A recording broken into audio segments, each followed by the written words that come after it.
ପିଲାମାନେ ଆସ ଆଜି ଆମେ ହର୍ଷ ଉକାରର ଶବ୍ଦ ପଢ଼ିବା ଓ ତାକୁ ମନେ ରଖି ଅଭ୍ୟାସ କରିବା। ପୂର୍ବ ଭିଡ଼ିଓରେ କ ହର୍ଷଉ ଠାରୁ ଲ ହର୍ଷଉ ପର୍ଯ୍ୟନ୍ତ ପଢ଼ିଥିଲେ। ଯଦି ଦେଖିନଥିବେ ଚ୍ୟାନେଲକୁ ଯାଇ ଦେଖିନେବେ। ଆଜି ଆମେ ହର୍ଷ ଉକାରର ଶବ୍ଦ ପଢ଼ିବା।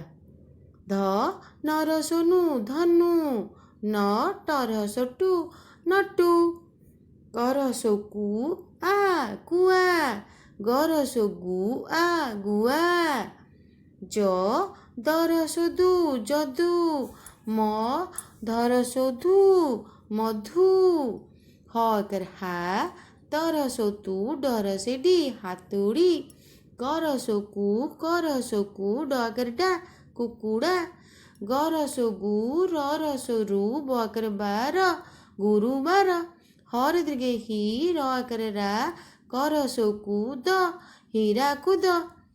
ଆସ ଆଜି ଆମେ ଗୋଟେ ଗୀତ ଗାଇବା।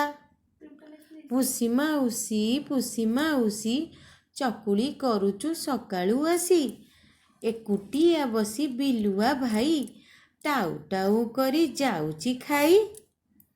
ହନୁ ଅଜା ତୁମ କୁଣିଆ ଆଜି, ତା ଲାଗି କରିବ ଶୁଖୁଆ ଭାଜି, ଗଧିଆ ଆଣିଛି ଦୁତିଆ ଭାର, ଭାତ ତରକାରୀ ଝଟ କର।